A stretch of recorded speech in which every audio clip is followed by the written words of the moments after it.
Okay, good morning, 11th class. So, we are on chapter number 11 of history, part 2 modernization.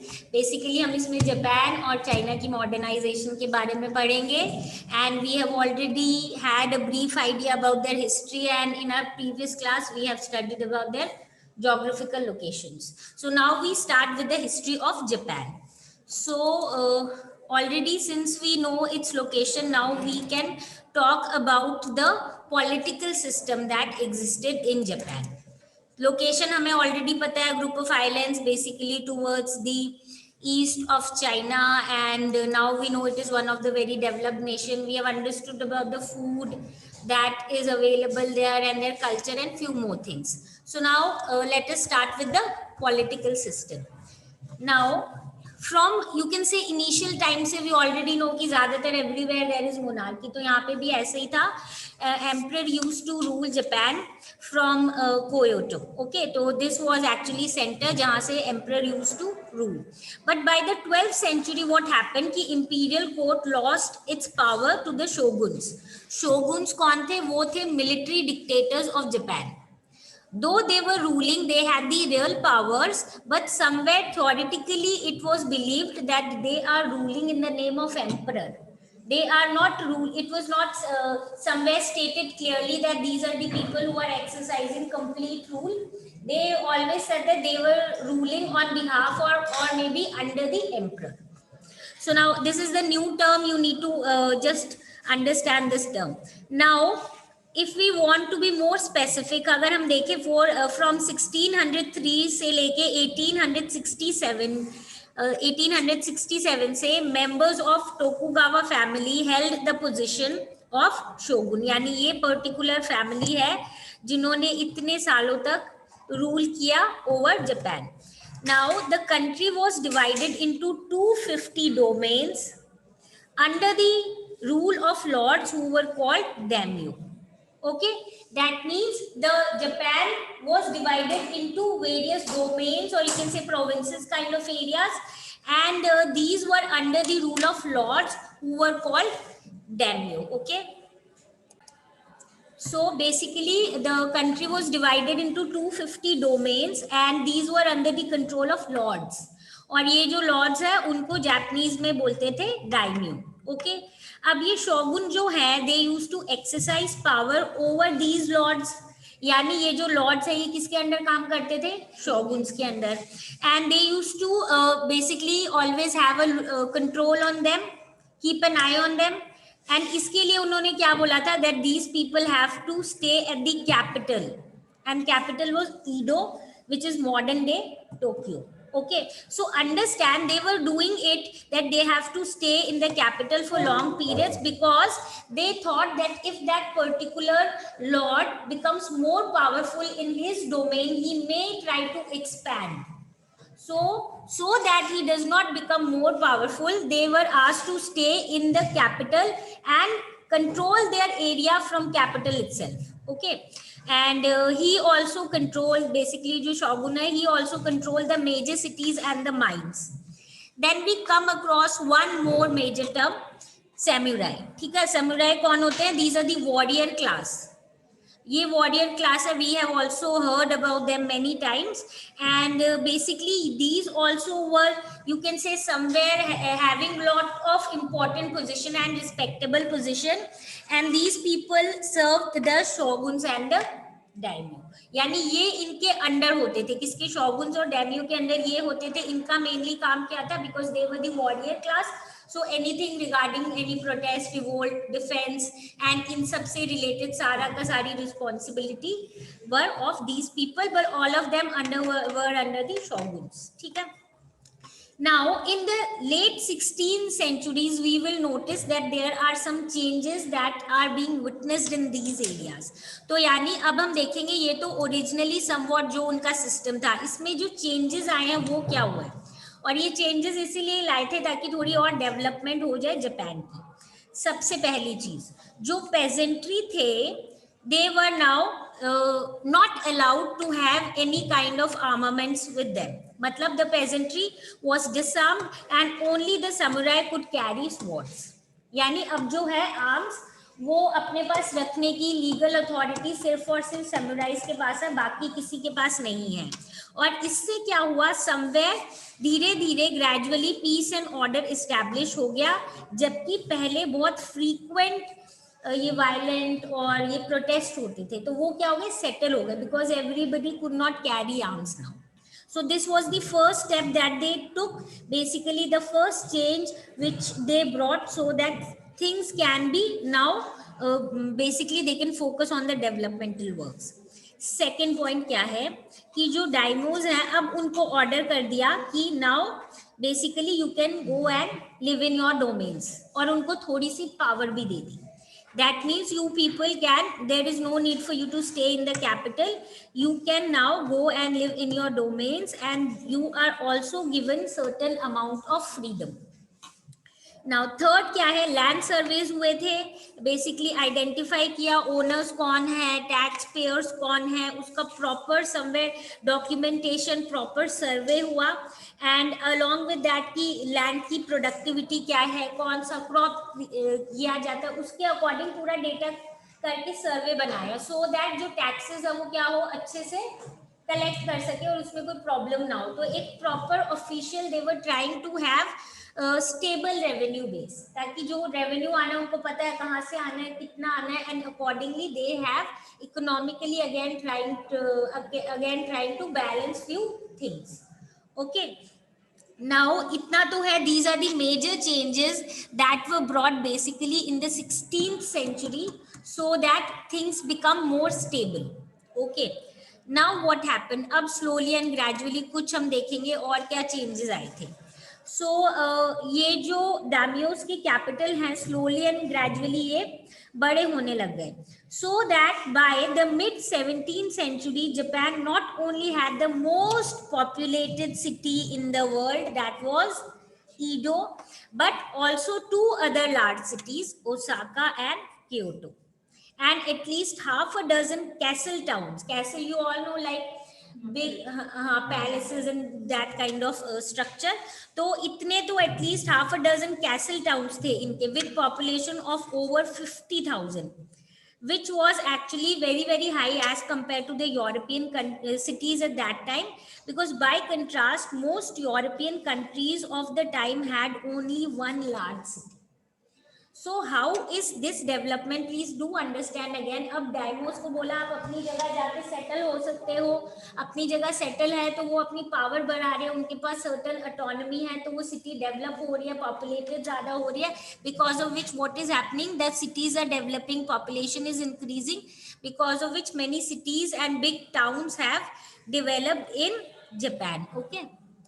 Okay, now when we know that some cities and towns are developing, we know obviously commercial economy पे भी focus होता है, और commercially भी areas क्या होने लग जाती है, develop होने लगती है, trade develop हो जाता है, वहाँ पे बाकी financial activities develop हो जाती है.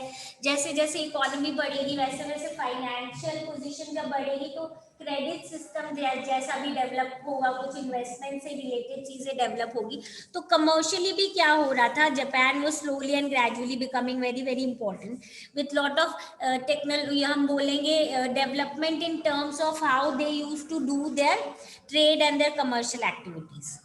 अब moving on to the next important point, Japan as we know is known for its people. We always say that Japan has developed because of the human resource and not because of the other kind of resources that are available. And we will see, because these people are somewhere again focusing on all kinds of, you can say the intelligence or जिसमें भी proficiency है, whichever field it is, these people do give merit to their citizens. So now a person's merit began to be more valued than his status. यानी अब क्या कर रहे हैं, ये status से ज्यादा किस चीज को importance देते हैं, they give more importance to the kind of talent that you have. Okay, so basically these people are giving now more importance to person's talent, his merit, as compared to the other things like the social status, etc. Now a person's merit began to be more valued than his status. A vibrant culture blossomed in the towns where the fast growing class of merchants patronized theater and the arts. And as the people enjoyed reading, it became possible for gifted writers to earn a living basically solely by writing.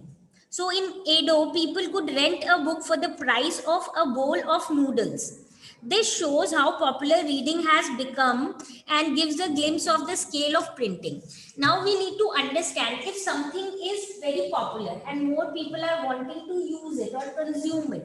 तो अगर writing की भी बात हो, अगर you think that you are a good writer and we think that you will be able to earn a good amount of livelihood, then obviously you will proceed with that. But if suppose the situation is that it is always given second or third position and maybe you will not be able to earn it if you want to pursue it further, then obviously you will have to leave it and there ends your creativity. But here they are giving lot of merit. So because writing को importance दे रहे हैं, merchants patronize कर रहे हैं, financially help कर रहे हैं, not only financially fame मिल रहा है, they are appreciated. That is why people took writing as a kind of earning. और इतनी वो पॉपुलर हो गई थी दैट वी आर कंपेयरिंग कि जितना वहां पे एक बॉल ऑफ नूडल्स का चार्ज होता था उतने में तो आप एक बुक भी रेंट करके पढ़ सकते थे. तो इतना कैसे प्राइस अफोर्डेबल हो सकता है when it is available in ample amount and because it is extremely in demand. Okay, तो इसीलिए ये बोल रहे हैं कि यहाँ पे वाइब्रेंट कल्चर ब्लॉसम हुआ था टाउन्स में, क्योंकि मर्चेंट्स जो है थिएटर को, आर्ट्स को, राइटिंग को, इन सबको प्रमोट कर रहे थे एंड पैट्रनाइज कर रहे थे. So basically we can understand कि प्रिंटिंग जो है it also played an important role और वाइड स्प्रेड हो गया था writing and people were enjoying it. Now after that, since they are developing culturally but और aspects भी इनके develop हो रहे थे. Japan was considered very very rich because they were importing luxurious goods. ठीक है, luxury जो items हैं उनको भी ये खरीद रहे थे, जैसे silk from China. They were buying textiles from India, and for these imports, we know import is basically taking something from some other country, buying it, है ना. तो paying for these imports with gold and silver strained their economy. That means now they were understanding that these people wanted to buy the luxurious item, very expensive item, so and they were paying back in gold and silver. So somewhere they were losing on lot of their, you can say, जो valuable resources है. So they thought that they will have to find out some solution for that. So जो Tokugawa है, basically they wanted to put restriction on the export of the precious metals. यानी वो चाह रहे थे कि हम बाहर जो अपने precious metals हैं वो अब बहुत restricted manner में send करें. And for that they always wanted that there should be things that are produced in Japan, for which now they don't have to ask for the other countries. So they and also produce few things which they are exporting. So they also took steps to develop the silk industry. We know they were taking silk from China, and silk we know was very very expensive item, है ना. तो silk industry उन्होंने अपने ही Kyoto में एक place है निशिजिन, वहां पे उसके इंडस्ट्री को डेवलप करने की कोशिश की, so that the amount of import of silk is reduced. Now the silk for Nishijin, now slowly and gradually it was produced in such a good manner and such a good quality that is somewhere also known as the best in the world, slowly and gradually. Okay, other development were also there, such as अब money को ज्यादा use करने लग गए थे, slowly and gradually stock market जैसा इनका create हो गया था, specially in rice show, and then slowly and gradually again the economy was developing in new ways, because somewhere हम बोलेंगे जो ट्रेड और कमर्शियल पॉइंट ऑफ व्यू से दे वर growing, because not only they were trying to develop but they were trying to reduce their imports and produce things in their own country and then trying to develop. So that is why हम देखेंगे यहाँ पे बहुत ज़्यादा development हो रही थी Japan की. And just keep this thing in mind, because when we talk in about few more things in the next part of the chapter, we will have to link this. Okay, now along with this social and intellectual changes भी हुए थे, such as अब इन्होंने क्या किया, as हमने पहले भी पढ़ा है, they are always giving importance to other things also, तो अभी हिस्ट्री पे भी फोकस कर रहे थे, और स्पेशली जो एंशियंट जापानीज लिटरेचर है उसके बारे में they were trying to read more, analyse more, और जिसके कारण what did they come across, they said कि हमें जो स्टार्टिंग से somewhere we have been told that we are totally influenced from China, और चाइना से बहुत कुछ हमने कल्चरली भी इनहेरिट किया है, all these things, they now said that basically अगर हम देखें the essence of being Japanese could be found long before Japan had contact with China, यानी चाइना से कॉन्टैक्ट से पहले भी इनका बहुत ज्यादा एक अच्छा कल्चर था, एंड वही कल्चर दे फॉलो कर रहे हैं चाइना से, तो उसके बहुत बाद ये कॉन्टैक्ट में आए थे। And in the early classics, जो उनकी एकदम एंशियंट बुक्स है, उसमें बहुत कुछ ऐसा लिखा हुआ है जहाँ पे हम देख सकते हैं कि they are trying to say that they themselves had a different culture which was not somewhere inherited from China. तो हम एक early classics है, one of the best known, people even say it was a kind of first novel जो अब modern times के according बनी है, ठीक है। So this was the tale of the Genji। इसमें इन्होंने बोला है कि एक ओरिजिन का मिथ है जापान के ओरिजिन का, कि ये जो आइलैंड्स हैं जापान के, they are basically created by God, ठीक है, they are created by God, and the emperor जो है was the descendant of sun goddess, यानी कि जो सन गॉडेस हैं, जैसे इन इंडिया वी से सन गॉड सूर्यदेव, वैसे उनकी सन गॉडेस है, उनका जो डिसेंडेंट है वो बन के एम्परर जापान में आया था। तो Japan was the island which was created by the God, and the emperor was the descendant of the sun God, ठीक है। So we have been given one extract of this important classical book, or the important thing about this is this was basically written by a lady. Now again एक fictional diary की book है about हियान court. हियान court basically एक type का ये उस time का rule empire था, ठीक है, तो उनके कोर्ट की एक फिक्शनल डायरी पे स्टोरी है, and it was written by Murasaki Shikibu, ठीक है, और बुक का नाम हमें पता ही है, टेल ऑफ जेंजी। हाँ, अब ये एक सेंट्रल वर्क बन गया था फिक्शन का जापानीज लिटरेचर में, and the you can say इस टाइम पे विमेन भी बहुत ज्यादा लिखती थी, and many women writers like this lady also wrote lot of work, but the difference between the way women used to write and the way men used to write was that कि generally women Japanese script में लिखती थी, और जो men है वो basically education और government से related matter लिखते थे, so they used to write in the Chinese script. Okay, this was the major difference. Now ये जो novel है इसमें basically they are talking about one of the prince and his life and his romantic life, or striking picture of aristocratic atmosphere, and somewhere इसमें ये भी दिखाया गया है कि women were having lot of independence at that time, and also in terms of choosing their husbands and how they wanted to live. So basically जब भी हम बात करेंगे about Japanese work and their like the ancient times, there is a term that you may come across, lady in waiting. Lady in waiting का मतलब होता था basically जो कोर्ट में एज असिस्टेंट काम करती थी, मे बी टू मोर, या तो जो रॉयल फैमिली की फीमेल्स हैं उनको असिस्ट करती थी या कोर्ट में असिस्ट करती थी, तो she was also of this sort and she has written this work, and it is still considered one of the very important classical book, and basically इसमें पूरी चीजें human emotions के बारे में बहुत कुछ लिखा हुआ है। Obviously it is because of all about his romantic life, तो love etc के बारे में लिखा, but then other aspects also, emotions, and not only love for lover but also for the other relatives, और पूरा emotional kind of expression है in this particular classical book, but the way it is written is considered you can say immensely important, क्योंकि उस time के हिसाब से जो हम अब नॉवल समझते हैं वैसे टाइप का इसका प्रेजेंटेशन है, ठीक है। Now with this we actually have completed this topic, but a small, you can say not the box but at the corner of your book something is being mentioned, so we can have just a look over it. ये basically ये जो निशिजन वाली जगह है इसके बारे में बताया गया है, क्योटो में जो है, तो इसमें initially in 16th century it had a weavers guild of only 31 households, but by the end of 17th century the community numbered over 70,000. तो यानी 31 हाउस होल्ड से 70,000 पीपल का हो गया.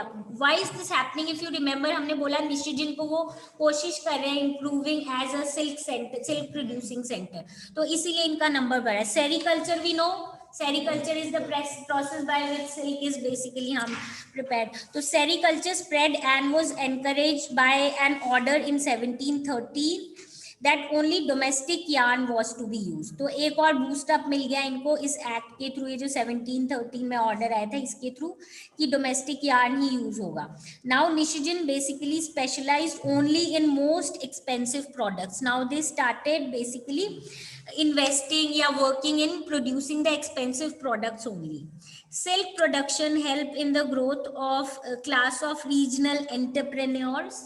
एंटरप्रेन्योर्स हो गए बिकॉज अब वो बहुत ज्यादा प्रोड्यूस कर रहे हैं, उसको सेल कर रहे हैं मार्केट में, तो somewhere big you can say business में इन्वॉल्व हो रहे हैं, स्टार्ट कर रहे हैं.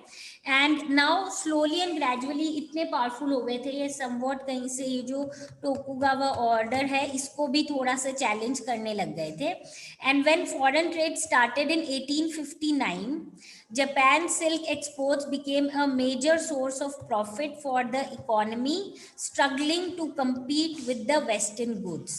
Okay, so यानी हम देखेंगे इनिशियली हमने बोला ना ये थोड़ा सा कंस्ट्रेन करें अपने को बाहर के साथ ट्रेड, बट आफ्टर 1859 जब इसका एक्सपोर्ट शुरू होगा जापान के सिल्क का, तो प्रॉफिट बहुत अच्छा होगा, जिसके कारण इनकी इकोनॉमी जो स्ट्रगल कर रही है because of the western goods वो वापस से स्टेबल हो जाएगी and they will be able to again move to one good economic position. Okay, so with this हमने एक अगेन बैकग्राउंड देख लिया कि इनिशियली कैसा रूल था, कौन ये शोगुन्स थे, एम्परर का क्या रोल था, सैमुराई कौन थे, डायमोस क्या थे, और कैसे फिर वो 3 चेंजेस आए और 3 चेंजेस के बाद कैसे वो उन्होंने कोशिश की अपनी इकोनॉमी को स्टेबल करने की, और बाकी कल्चर और बाकी तरीके से भी कैसे ये लोग डेवलप हुए हैं. ठीक है, so with this we complete today's topic. So in our next class हम द मेजी रेस्टोरेशन से शुरू करेंगे. ऑब्वियसली जापान की हिस्ट्री आगे कंटिन्यूड है. So with this we wind up today's class. If you have any doubt relating to the topic that we have covered, please come back with your problems and we'll solve the problems. Okay, meet you all in the next class.